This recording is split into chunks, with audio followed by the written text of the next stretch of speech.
अस्सलाम वालेकुम अज़ीज़ तलबा तलबात, उम्मीद है आप सब खैरियत से होंगे।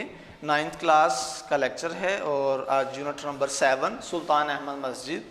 आज हम पढ़ेंगे पैराग्राफ नंबर 6। जी शुरू करते हैं।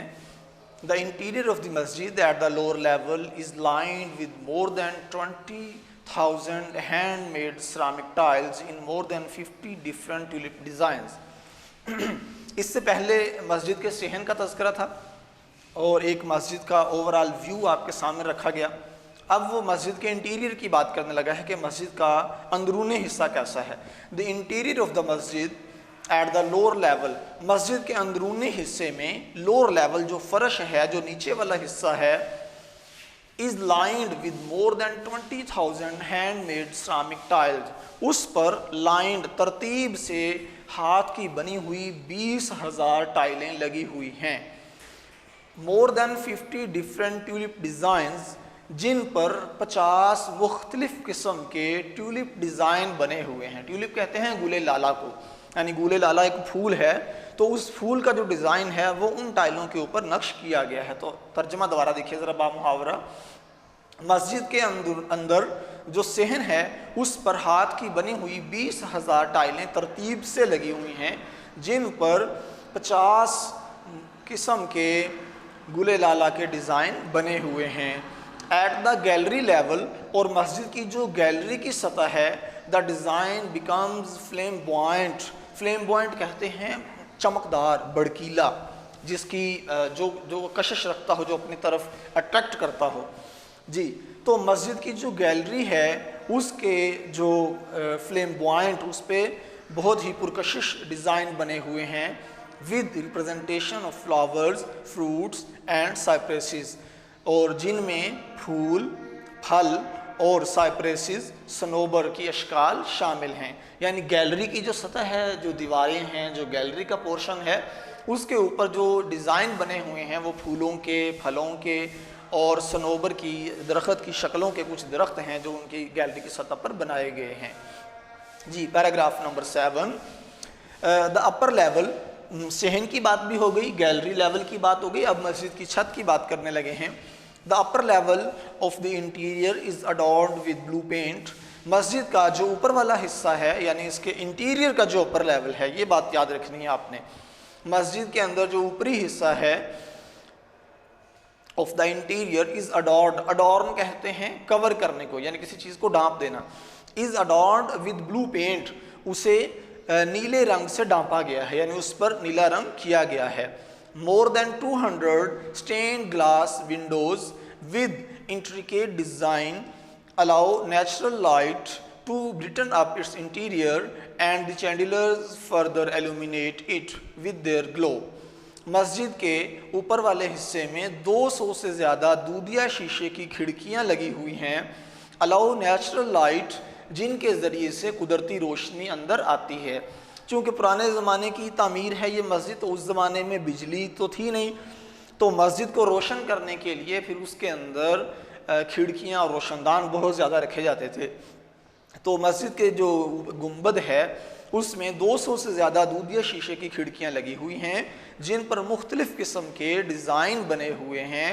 उनके ज़रिए से कुदरती रोशनी मस्जिद में आती है। और एंड द चैंडिलर, और जो चराग है, फर्दर एल्यूमिनेट, वो भी रोशन करता है इट, इस मस्जिद को, विद देयर ग्लो, अपनी रोशनी के ज़रिए। बाद में यानी ज़माने करीब में उस मस्जिद को खूबसूरत बनाने के लिए एक फ़ानूस मस्जिद के अंदर लगाया गया है।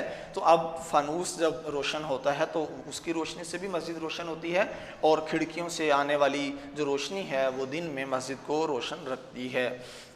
द डेकोरेशन इंक्लूड्स आयात फ्राम द होली कुरान। मस्जिद की खूबसूरती में कुरानी आयात भी शामिल हैं। The floors are covered with carpets, और जो फर्श है उसको कालीनों से ढांप दिया गया है। Paragraph number 8। The most important element in the interior of the मस्जिद, मस्जिद का सबसे अहम तरीन उनसर या एलिमेंट, जुज़ और हिस्सा, इन इंटीरियर, मस्जिद के अंदर, इज़ द महराब, वो महराब है। यानी मस्जिद के अंदर जो सबसे अहम चीज़ है, जो सबसे अहम हिस्सा है वो महराब है। Which is made of finally curved marble, जिसको हाथ से तराशे हुए पत्थरों से बनाया गया है। To the right of the महराब, और महराब के बिल्कुल दाईं जानिब, is a richly decorated pulpit. Pulpit कहते हैं मिंबर को, और मिंबर वो होता है वो जो सीढ़ियाँ की तरह बना होता है जिस पे बैठ के इमाम खुतबा या कोई तकरीर करता है। महराब के दाईं जानिब is a richly decorated pulpit, एक बहुत ही शाहाना सजा हुआ मिंबर है। The masjid is so designed, मस्जिद को इस तरीके से, इस तर्ज पर तामीर किया गया है, दैट इवन हत्ता कि when it is most crowded, जब इसमें बहुत ज़्यादा रश होता है, तो एवरी वन इन द मस्जिद, हर वो शख्स जो मस्जिद में मौजूद है, can listen and look at the इमाम, वो इमाम को देख भी सकता है और सुन भी सकता है। Paragraph number 9, the royal room is situated at the south east corner, एक शाही कमरा इज सिचुएटेड वाक़या है at the south east corner, जनूब मशरकी कोने में, यानी मस्जिद की जो जनूब और मशरक वाला कोना है वहाँ पर एक कमरा बनाया गया है जो इमाम के लिए है, यानी उस वक़्त के बादशाह के लिए। It has it's on pulpit, इस कमरे का अपना एक मिंबर है ताकि उस पर बादशाह बैठ सके और सबसे नुमायाँ हो सके। It has its own pulpit, इसका अपना एक मिंबर है, that use to be decorated with jade and roses, जिसको कीमती नगीनों और गुलाब की पत्तियों से सजाया गया है। जेड एंड रोजेज, गुलाब की पत्तियाँ, यानी उसके ऊपर ऐसे नक्शो निगार बनाए गए हैं जो गुलाब की पत्तियों के मुशाबे हैं। पैराग्राफ नंबर 10, द ब्लू मस्जिद हैज़ 6 minarettes, नीली मस्जिद के 6 मीनार हैं। 4 minarettes stand one each at the 4 corner of the मस्जिद, 4 मीनार तो मस्जिद के चारों कोनों में हैं, तो टोटल 6 हैं, और 4 मीनार जो हैं वो मस्जिद के हर कोने में एक मौजूद है। Each of these pencil shaped, her Minar pencil की शक्ल का है। और minarettes हैज़ 3 balconies, हर मीनार की 3 मंजिलें हैं। वाइल द 2 others, जबकि जो बाकी 2 मीनार हैं, at the end of the forecourt, वो सहन के आखिरी हिस्से पर हैं, हैव ओनली 2 balconies, और उनकी सिर्फ 2 मंजिलें हैं।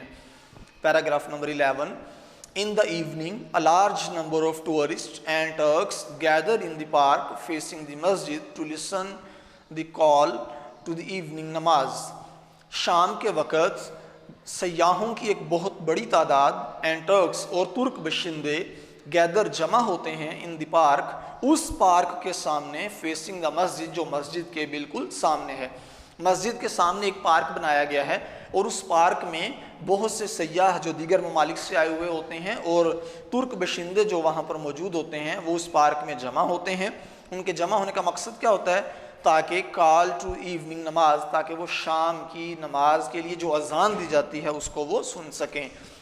The masjid is flooded with lights and so are the hearts of the believers with divine love, मस्जिद में रोशनियों का सैलाब उमड़ आता है, यानी मस्जिद में बहुत ज़्यादा लाइटिंग होती है, बहुत ज़्यादा रोशनियाँ होती हैं, यहाँ तक कि ईमान वालों के दिल अल्लाह की मोहब्बत से भर जाते हैं। Though much has been lost of the blue masjid over the years, अगरचे जो गुज़िश्ता साल हैं जो गुज़र गए उनमें नीली मस्जिद ने बहुत कुछ खोया है, येट लेकिन ताहम, it has not lost the love of its visitor, लेकिन इसने अपने सयाहों की मोहब्बत को नहीं खोया। The masjid is still one of the most visited monuments of the world, ये मस्जिद आज भी दुनिया की सबसे ज़्यादा देखी जाने वाली यादगारों में से एक यादगार है। जी नाज़रीन, हमारा सबक यहाँ पर ट्रांसलेशन ख़त्म हो गई।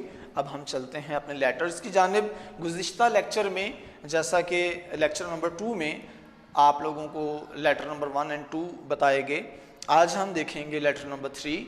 ज़रा तवज्जो से लेटर की हेडिंग नोट कर लें, फिर आपने इसे याद करना है।